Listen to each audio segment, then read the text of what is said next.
अच्छा भाई आप देखें, ये जो हमारा कोड है ना, बबल सॉर्ट का कोड है। अब बबल सॉर्ट का जो कोड होता है वो बेसिकली हमारे पास एक ऐसा कोड होता है जो कि आपके एरे को किसी ऑर्डर में सॉर्ट करता है। ठीक है, ऑर्डर क्या हो सकता है? या तो वो असेंडिंग ऑर्डर होगा या तो वो डिसेंडिंग ऑर्डर होगा। इतनी बात आप समझ लें। सो ये क्या है भाई, एक एल्गोरिथम है। Algorithm that sorts array in a specific order. ठीक हो गई बात? तो ये आपके पास इस कोड को क्या बोलते हैं?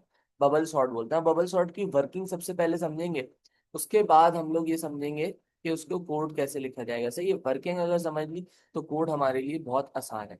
ठीक है भाई, मिसाल के तौर पे मेरे पास एक एरे है जिसका नाम है माई डेटा, और उस माई डेटा के अंदर मेरे पास पड़े हुए हैं 5 एलिमेंट्स पड़े हैं। सही है, उन 5 एलिमेंट्स में मेरे पास है 15, उनमें मेरे पास है 10, उनमें मेरे पास है 20, उसके बाद मेरे पास है 2, उसके बाद मेरे पास पड़ा हुआ है 1। सही है, मैंने इसको बोला कि मैं किस में सॉर्ट करूंगा, असेंडिंग ऑर्डर में सॉर्ट करूंगा इसको। सही है। सो मैं यहाँ पे बता देता हूँ हम लोग काम क्या करने वाले हैं। We will be using bubble sort working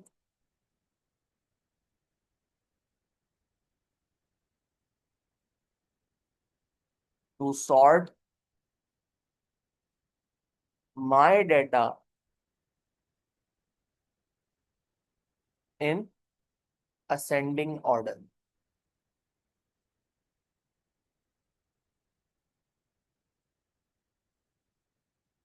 ठीक है भाई, ये काम हो गया मेरा। अब देखो जरा काम होगा कैसे। मेरे डेटा की इनिशियल पोजीशन मैं यहाँ पे लिख देता हूँ, 15, 10, 5, 2, 1। इंपॉर्टेंट चीज ये है कि मुझे ये पता होना चाहिए कि एलिमेंट्स, अभी टोटल नंबर ऑफ एलिमेंट्स जिसको मैं एन से डोनेट कर रहा हूँ वो 5 है। इस चीज को याद रखना, ये चीज बड़ी काम की चीज है। देखो, स्टेप नंबर 1 से शुरू करते हैं कहानी अपनी। स्टेप नंबर 1 मेरे पास ये है कि जो एलिमेंट मेरे एरे की पहली पोजीशन पे पड़ा होगा उसका कंपैरिजन करवाया जाएगा मेरे एलिमेंट की सेकंड पोजीशन वाली चीज से। ठीक है, अगर तो सेकंड पोजीशन पे पड़े होने वाली चीज पहली पोजीशन पे पड़ी हुई चीज से छोटी है। क्योंकि हम लोगों ने क्या करना है असेंडिंग ऑर्डर में, तो हम लोगों ने क्या चेक करना है कि अगर सेकंड पोजीशन पे पड़ी हुई चीज पहली पोजीशन से छोटी है तो हम लोग इन दोनों की जगहें स्वैप कर देंगे। ठीक है, हम लोग इन दोनों की जगहें क्या कर देंगे, स्वैप कर देंगे। विच मीन्स हमारा पहले स्टेप के बाद, ये पहला स्टेप था, इसके बाद एरे जो होगा वो कुछ इस तरीके से दिखेगा। 10, 15, 20, 2 एंड 1। सही है, पहला कंपैरिजन हुआ था बिटवीन 1 एंड 2 प्लेस। अब अगला कंपैरिजन होगा between second and third place. ठीक है, किसके दरमियान, सेकंड एंड थर्ड प्लेस के दरमियान। तो अगेन वही होगा कि अगर आगे वाली पोजीशन पे पड़ा हुआ एलिमेंट पीछे वाली पोजीशन से छोटा है तो दोनों अपनी जगहें स्वैप कर लेंगे। बट एट द मोमेंट आगे वाली पोजीशन पे पड़ा हुआ 20, सो वो छोटा नहीं है। विच मीन्स दोनों अपनी जगहों को रिटेन करेंगे। एंड हमारे पास सेकेंड स्टेप जब हो जाएगा, सेकेंड स्टेप के बाद आप अगर अपने कोड को, अपने एरे को देखोगे तो वो सेम एज इट इज ही दिख रहा होगा। सही है, थर्ड स्टेप, पहला कंपैरिजन बिटवीन 1 2, दूसरा comparison between 2 3, and now third comparison between 3 and 4। अगर 4 पे यानी आगे वाली पोजीशन पे जो नंबर पड़ा है वो छोटा है पहले वाली पोजीशन से, तो हम लोग क्या करेंगे, नंबर्स की जगहों को स्वैप कर देंगे। विच मीन्स हमारे पास थर्ड स्टेप के बाद हमारे एरे की जो पोजीशन है वो 10, 15, 2, 20, 1 है।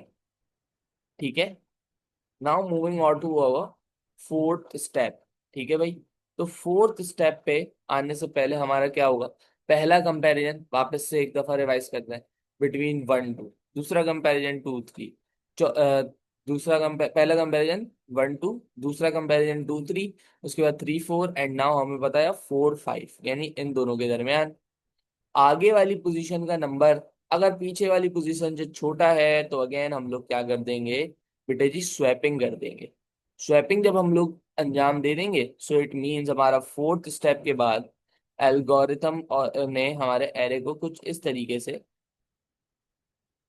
सॉर्ट आउट कर दिया है इस वक्त। एक चीज जो हम लोगों ने गौर करनी है, जरा गौर से समझना, असेंडिंग ऑर्डर में जो सबसे बड़ा नंबर होता है वो सबसे आखिर में पाया जाना चाहिए। एंड आप देख रहे हो पूरे इस नंबरों में सबसे बड़ा नंबर था 20, एंड 20 को हम लोगों ने आखिर में धकेल दिया है इस वक्त, which means 20 has achieved his position.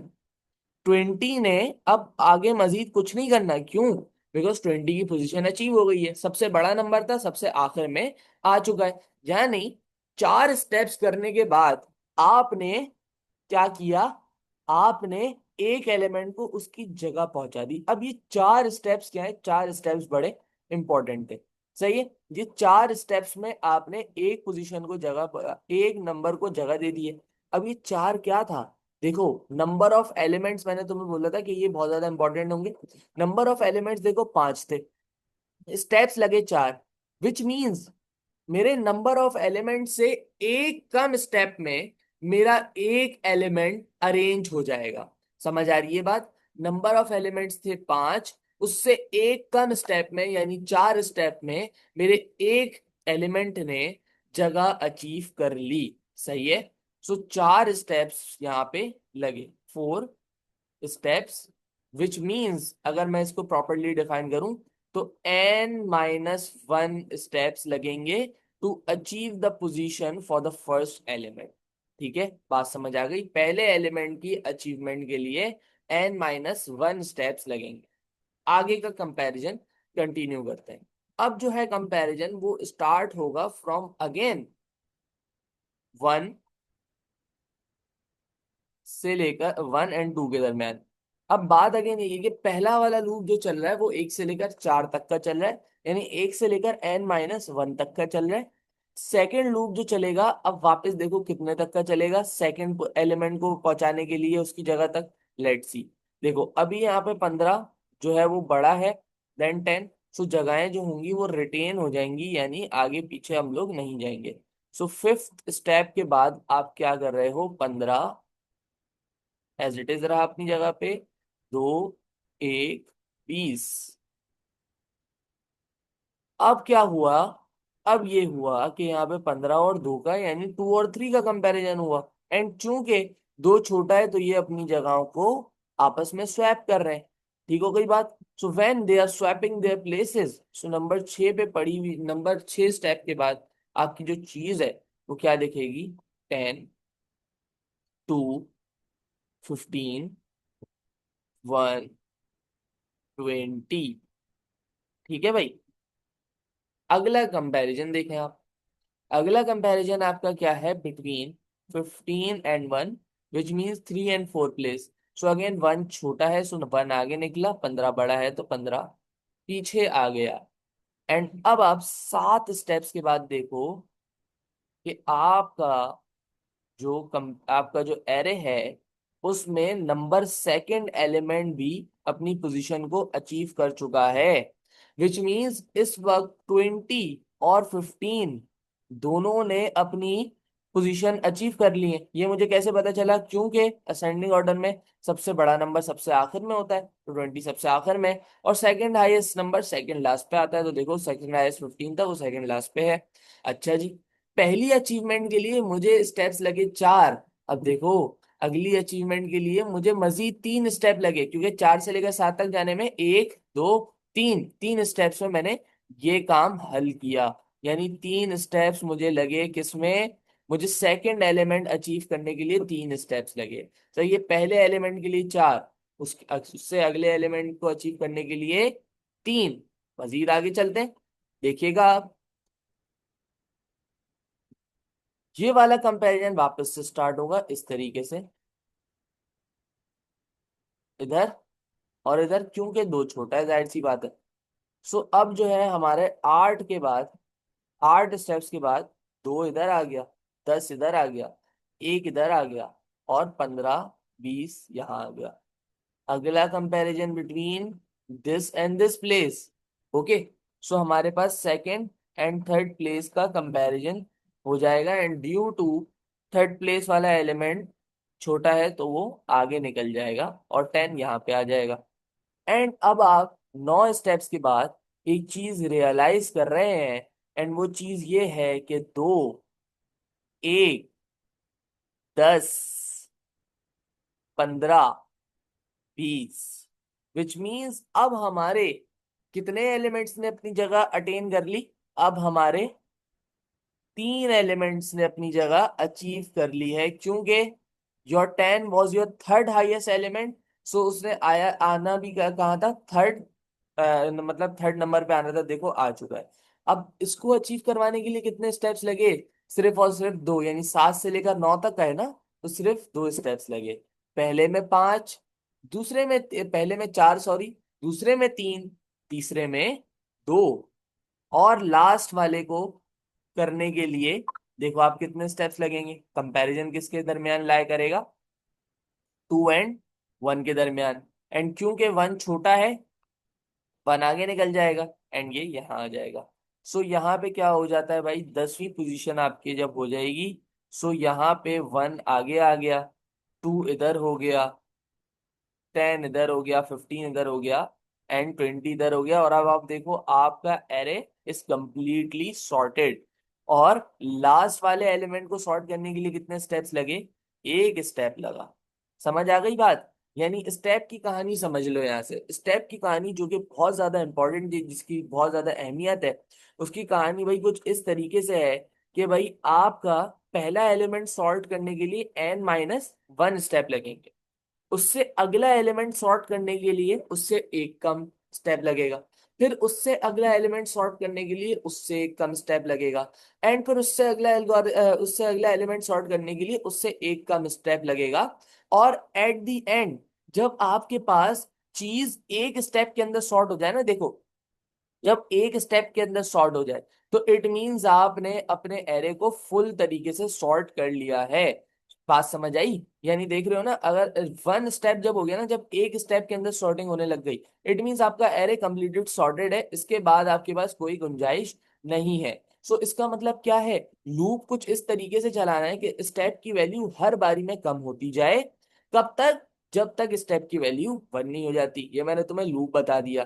सही है, जैसी ही स्टेप की वैल्यू यहाँ पे 1 होगी, इट मीन्स हमने अपने एरे को सॉर्ट कर लिया है। ठीक है, बिफोर राइटिंग द कोड हम एक बहुत ज्यादा इंपॉर्टेंट चीज यहाँ से करते हैं। वो चीज ये है कि हम लोग स्वैपिंग ऑफ द वेरिएबल को समझे कि अगर हम लोगों ने दो वेरिएबल के दरमियान वैल्यूज को स्वैप करवाना है तो उसका तरीकेकार क्या होगा। सही है, ये बहुत ज्यादा इंपॉर्टेंट होता था। मैं बोल रहा स्वैप कर रहे हैं, स्वैप कर रहे हैं, तो स्वैपिंग होती कैसे, जरा वो देख लो।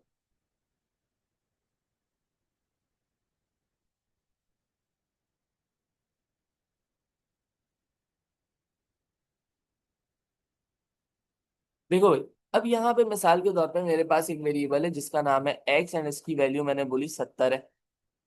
एंड मेरे पास है यहाँ पे वाई जिसकी वैल्यू मैंने बोली 80 है।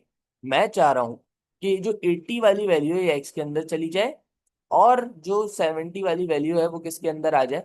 वाई के अंदर आ जाए। यानी दोनों अपनी अपनी वैल्यूज आपस में स्वैप कर लें। सो अगर मैं एक ऐसा कोड लिखता हूँ जिसमें मुझे ये बोला जाए कि यार इस तरीके से लिख दो,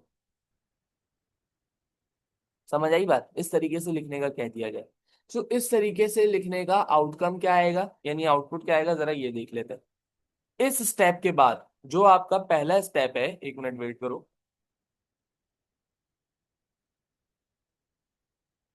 हाँ जी, आइए जरा। अब जो आपका नंबर 1 स्टेप है, अगर इसके बाद मैं दोनों वेरिएबल्स की वैल्यूज देखूं, तो उसने बोला x is equal to Y, यानी जो भी y के अंदर था वो डाल दो कहाँ? x में। तो y के अंदर था 80, तो x के अंदर भी आ गया क्या? 80। और y की वैल्यू चूंकि 80 थी तो y की वैल्यू 80 ही रहेगी। ठीक है, दोनों 80 80 हो गए। इसकी वजह से हुआ क्या? इसकी वजह से हुआ ये कि भाई जो आपने इनिशियल वैल्यू ऑफ x थी ना, उसको घुमा दिया। क्यों? क्योंकि आपने बगैर इसको प्रिजर्व करे एक्स के अंदर वाई डाल दिया, जिसकी वजह से पुरानी वैल्यू गुम गई। और चूंकि अब अगले स्टेप में एक्स ऑलरेडी 80 ही है, तो वाई को वो क्या देगा? 80 देगा ना, इसके अलावा तो और कुछ दे ही नहीं सकता।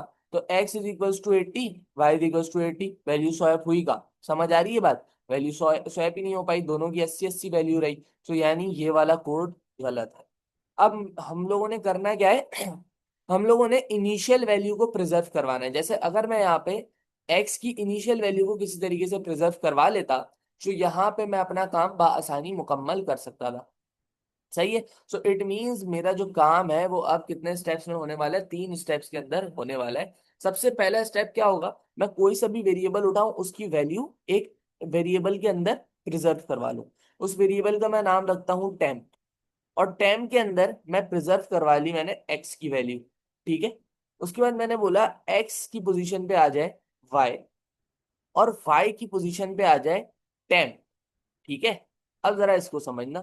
अगेन मैं यहाँ पे वैल्यूज लिख देता हूँ, 70, एंड इसकी क्या है? वाई इज इक्वल्स टू 80 है। ठीक है। अब देखें टेम्प वाले वेरिएबल में आपने क्या स्टोर करवा लिया?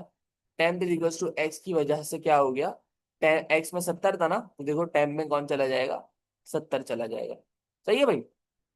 और एट द एंड यहाँ पे एक्स की वैल्यू इस वाले केस में अभी भी 70 है, और वाई की वैल्यू इस वाले केस में अभी भी 80 है। उसके बाद आपने क्या किया कि वाई में और एक्स में वाई पुट कर दिया, विच मीन्स एक्स में अब कौन आ गया है? 80 आ गया। टेम्प वाला वेरिएबल अभी भी 70 है, एक्स में आ चुका है 80, और वाई में भी ऑलरेडी 80 था। ठीक है। एंड देन आप देखो यहाँ पे आपने क्या किया? वाई में टेम्प डाल दिया। सो इट मीन्स टेम्प जो था, जो 70 था, वो किसके अंदर चला गया? वाई के अंदर। एक्स अपनी वैल्यू 80 ऑलरेडी ले चुका है, एंड वाई ने जब टेम्प लिया तो इसकी वैल्यू हो गई 70। सो आप यहाँ से देख लो कि एक्स क्या हो गया? 80, जो कि पहले वाई था, और वाई क्या हो गया? 70, जो कि पहले एक्स था। इट मीन्स अगर मैंने स्वैपिंग ऑफ द वेरिएबल करनी है, सो उसके लिए ये 3 स्टेप्स अपने दिमाग में बिठाने पड़ेंगे। ठीक हो गई बात? अब आ जाओ जरा कोड पे, अब आ जाओ जरा एल्गोरिथम पे, कि किस तरीके से बबल सॉर्ट का कोड लिखा जाए। सही है। सूडो कोड लिखता हूं मैं यहाँ पे। पाइथन वाले इसको जो है पाइथन में कन्वर्ट कर लेंगे, बड़ा आसान कोड है। ठीक है भाई। डिक्लेरेशन ऑफ द वेरिएबल होंगी इसके अंदर, सबसे पहले कोड लिख लेते हैं, फिर बाद में डिक्लेरेशन डिक्लेरेशन करते रहेंगे। सही है भाई। उसमें हम लोगों को ज्यादा पढ़ने की जरूरत नहीं है। कोड हमारे लिए इंपॉर्टेंट है, लॉजिक समझना हमारे लिए इंपॉर्टेंट है। लॉजिक मैंने तुम्हें बता दी है पूरी की पूरी, बस उसको अब हम लोगों ने सूडो कोड के अंदर इम्प्लीमेंट करना है। देखो भाई, सूडो कोड की लॉजिक समझना वो मैंने तुम्हें स्टेप्स की बुनियाद पे बताई है। क्या लॉजिक बताई मैंने आपको स्टेप्स की बुनियाद पे? कि स्टेप्स, सबसे पहला एलिमेंट अरेंज करने के लिए स्टेप लगेंगे एलिमेंट से एक कम, कि मेरे एरे के अंदर जितने भी एलिमेंट्स होंगे उससे एक कम स्टेप लगाऊंगा तो मेरा एक element of the array sort हो जाएगा। फिर उससे अगला एलिमेंट उससे एक कम पे सॉर्ट होगा, फिर उससे अगला एलिमेंट उससे एक कम पे सॉर्ट होगा, फिर उससे अगला एलिमेंट उससे एक कम पे सॉर्ट होगा। और ये काम मैंने कब तक करते जाना है? ये काम मैंने तब तक करते जाना है जब तक स्टेप की वैल्यू 1 नहीं हो जाती। क्योंकि जब एक स्टेप के अंदर सॉर्टिंग हो रही होगी, उसका मतलब ये होता है कि मैंने अपना पूरा का पूरा एरे बहुत आसानी से सॉर्ट कर दिया है। समझ आ गई बात? मैंने अपना पूरा का पूरा एरे आसानी से सॉर्ट कर चुका हूँ, इसका मतलब ये होता है। सही है भाई। सो सबसे पहले एग्जामिनर अगर मुझे एरे की लेंथ ना दे, सो मैंने कैसे कैलकुलेट करनी है वो कर लेते हैं। या हम लोग यहाँ पे देखो, मैंने लेंथ को लिया एक एन वाले वेरिएबल में, लेंथ का फंक्शन निकाल के एरे की लेंथ निकाल लेता हूँ कि एरे के अंदर बेसिकली हैं कितने एलिमेंट्स। सही है। एरे का नाम यहाँ से एरे ही रख लेते हैं, ARR रख लेते हैं। सही है, ताकि मुझे बात समझ आती है। एरे, ठीक है। यहाँ से एरे की लेंथ एन में स्टोर हो गई। अब देखो, पहला वाला लूप, पहला वाला लूप चलाने के लिए मुझे जो स्टेप है वो चाहिए n-1, ऐसा ही है ना? अगर n-1 स्टेप, यानी देखो यहाँ पे जो थे, यहाँ पे 5 एलिमेंट्स थे, और मुझे 4 स्टेप्स लगे to arrange my first variable, first element. तो इसका मतलब क्या हो रहा है? इसका मतलब ये हो रहा है कि पहले एलिमेंट को अरेंज करने के लिए n-1 स्टेप्स लग रहे हैं। सो अगर मैं एक स्टेप का वेरिएबल बनाऊं, तो स्टेप के वेरिएबल की इनिशियल वैल्यू क्या होगी? n-1 होगी। क्योंकि स्टेप ने इनिशियली चलना किसके लिए? वो आपके एलिमेंट से एक कम पे चलना है। बात समझ आ रही है? वो आपके एलिमेंट से एक कम दफा चलेगा, आपके एलिमेंट से एक कम स्टेप्स होंगे। इससे का मतलब क्या होगा, आपका पहला एलिमेंट जो होगा वो अरेंज हो जाएगा। समझ आ गई बात? आपका पहला एलिमेंट जो होगा वो क्या हो जाएगा, अरेंज हो जाएगा। ठीक हो गई? अब देखो, मैं जो होगा ना एक इंडेक्स का वेरिएबल, वो तो मैं लूप के लिए करूंगा, तो उसको डिक्लेयर करना पड़ेगा, डिक्लेयर करेंगे हम लोग बाद में। सब लोग आ जाते हैं हम लोग अपने लूप्स के ऊपर। तो सबसे पहला लूप क्या है, मैं यहाँ पे नेस्टेड लूप चलेगा। नेस्टेड लूप का मतलब होता है लूप के अंदर लूप। ठीक है। अच्छा, अब ये वाला लूप मैं कंडीशनल लूप क्या चलाऊंगा? कंडीशनल लूप मेरे पास वो लूप है जहां पे मेरे पास वो वाला लूप चलेगा कि आपका साइज जब तक 1 नहीं हो जाता तब तक काम करते रहो। क्यों? वो साइज बोल रहा हूँ, सॉरी यार, साइज नहीं, स्टेप। जब तक आपका स्टेप 1 नहीं हो जाता तब तक काम करते रहो, क्योंकि आपको पता है कि जैसे स्टेप ने 1 होना है, यानी एक स्टेप के अंदर कहानी शॉर्ट हो रही होगी, तो उसका मतलब मेरा पूरा का पूरा कोड शॉर्ट हो जाएगा। ठीक हो गई बात? तो स्टेप जैसे ही 1 हो जाएगा तो आप अपना काम क्या करेंगे, रोक देंगे। सो इट मीन्स आपने स्टेप को कम करते जाना है, करते जाना है, करते जाना है, स्टेप को 1 से माइनस करते जाना है। देखो, पहले 4 स्टेप लगे, फिर 3 लगे, फिर 2 लगे, फिर 1 लगा। जैसे ही 1 लगा, मेरा पूरा का पूरा एरे शॉर्ट हो गया, यानी आपने स्टेप को 1 से कम करना है, फिर करना है, फिर करना है। कब तक करना है? जब तक स्टेप 1 के बराबर नहीं हो जाता। उसके बाद अब कंपैरिजंस की बारी आती है। कंपैरिजन समझ लेते हैं कि कंपैरिजंस जो होते हैं ना, वो बेसिकली किन के दरमियान होते हैं। देखो, मैंने आपसे बोला कि पहला कंपैरिजन हुआ बिटवीन 1 2, दूसरा कंपैरिजन 2 3, तीसरा कंपैरिजन 4 5, एंड देन 5 6, जो भी चलता रहता है आगे। या नहीं, अगली पोजीशन से कंपैरिजन, अगली पोजीशन से कंपैरिजन, विच मींस अगर मैं 1 को बोलूं कि ये इंडेक्स है, तो 2 क्या होगा, इंडेक्स प्लस 1 होगा। या नहीं, इंडेक्स पे पड़ी हुई चीज का इंडेक्स प्लस 1 से कंपैरिजन। बात समझ आ रही है? इंडेक्स पे पड़ी हुई चीज का इंडेक्स प्लस 1 से कंपैरिजन। इंडेक्स प्लस 1 मैंने क्यों बोला? क्योंकि अगली पोजीशन होती है ना इंडेक्स प्लस 1। अगर 1 इंडेक्स है तो 2 जाहिर सी बात है इंडेक्स प्लस 1 है। सो इंडेक्स का कंपैरिजन, इंडेक्स पे पड़ी हुई चीज का कंपैरिजन आप किससे करवा रहे होंगे? इंडेक्स प्लस 1 से करवा रहे होंगे। अब पहला लूप किसके लिए चलेगा? पहला लूप चलेगा, और हर लूप बेसिकली चलेगा फॉर इंडेक्स 1 2 स्टेप के लिए। देख लो, पहला लूप जब चलेगा 1 2 4 के लिए, तो वो पहला एलिमेंट आपको क्या कर देगा, शॉर्ट कर देता है ना। पहला एलिमेंट क्या होता है? पहला एलिमेंट आपके पास शॉर्ट करने के लिए आपको कितने स्टेप्स लगे थे? 4 स्टेप्स लगे थे। और 4 क्या था? 4 था n-1। सो इस केस में भी देखो क्या हो रहा है, स्टेप्स कितना है, n-1 है। और पहला लूप किसके लिए चल रहा है? 1 से लेकर स्टेप के लिए, यानी 1 से लेकर 4 के लिए, उस केस में जिसमें मैं बात कर रहा हूँ। बात समझ आ रही है? ये मेरे बार बार बताने का मकसद ये है कि तुम कोड की लॉजिक तक समझो, लॉजिक एक एक एक चीज समझो। अब आप चीज की जो कोड की, सही है। अब आप लूप के अंदर है। अब आपने लूप के अंदर आके क्या करना है, कंपैरिजन करना है बेटा। मैंने बोला आपका कंपैरिजन इंडेक्स वाली पोजीशन का कंपैरिजन होगा इंडेक्स प्लस 1 से। और अगर इंडेक्स प्लस 1 पे पड़ा हुआ एलिमेंट छोटा हुआ तो क्या हो जाएगी, स्वैपिंग हो जाएगी। और स्वैपिंग मैंने आपको सिखा दी है कि स्वैपिंग होती कैसे है। तो यहाँ पे अब जरा अपना कंपैरिजन चलाएंगे। इफ एरे का नाम एरे ही रखा हुआ है, तो एरे की पोजीशन इंडेक्स पे पड़ा हुआ एलिमेंट बड़ा है इंडेक्स प्लस 1 से।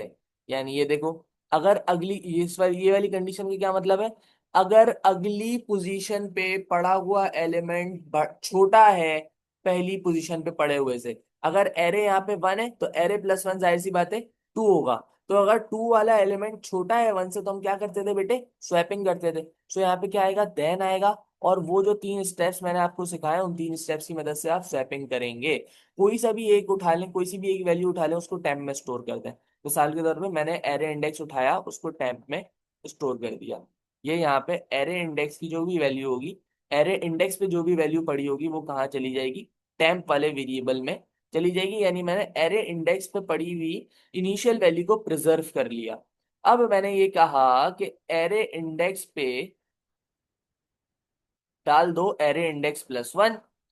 ठीक है। एरे इंडेक्स पे क्या डाल दो, एरे इंडेक्स प्लस 1 डाल दो। समझ आ गई बात आपको? जैसे मैंने एक्स में वाई डाल दिया था, ऊपर वाले 3 स्टेप समझ लेना, ये आसानी से हो जाएगा। और अब क्या करता, मैंने वाई में टेम्प डाला था, तो इस वक्त वाई का रोल कौन अदा कर रहा है, एरे इंडेक्स प्लस वन कर रहा है, सॉरी यहाँ पे एरे इंडेक्स प्लस वन आएगा। ठीक है, सो यहाँ पे एरे इंडेक्स प्लस वन की पोजीशन पे कौन गिर जाएगा बेटे, टेम गिर जाएगा। ठीक हो गई बात। सो ये इस तरीके से आपका कोड सरंजाम तक पहुंचेगा। अभी इसको करते हैं। यहाँ पे हम लोगों ने इंडेक्स गलत लिखा था, यहाँ पे कौन आना चाहिए था, एरे इंडेक्स प्लस वन आना चाहिए था। इंडेक्स प्लस वन आएगा यहाँ पे, लाइक दिस। और यहाँ पे चूंकि वाई की जगह पे एरे इंडेक्स प्लस वन है, तो एरे इंडेक्स प्लस वन की पोजीशन पे आपका आ गया टेम्प का वेरिएबल। समझ आ रही है बात। एंड यहाँ पे अब आप कर दें एंड इफ की कंडीशन एंड कर दें।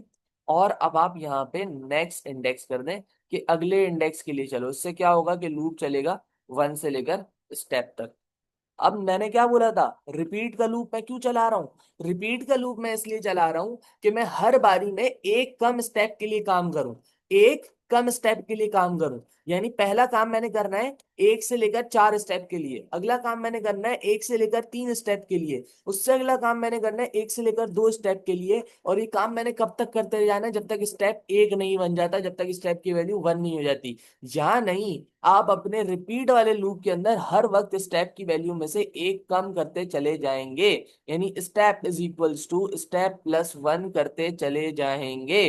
और कब तक करते चले जाएंगे, विच मीन्स अनटिल। कब तक का मतलब क्या होता है, अनटिल। वो मैंने आपको बता दिया कि जब तक आपके स्टेप की वैल्यू वन नहीं हो जाती मेरे भाई, जब तक आपके स्टेप की वैल्यू वन नहीं हो जाती। तो simple, that is your code. ये आपका पूरा का पूरा कोड था बबल सॉर्ट का, जो कि मैंने आपको एक पूरी लॉजिक के साथ समझाया कि इसके अंदर क्या क्या था, वो मैंने समझाया। ठीक है, इसमें कोई भी इशू हो तो मुझे मैसेज कर लो, मैं तुम लोगों को वापस समझा दूंगा। इसको एक दफा अपने अपने हाथों से ड्राई रन करके देखो। ड्राई रन का मतलब ये होता है कि आप मिसाल के तौर पे बोलो कि मेरे पास एक एरे है, जैसे मैंने यहाँ पे ड्राई रन किया ना इस कोड को, देखो ये ड्राई रनिंग होती है कोड की।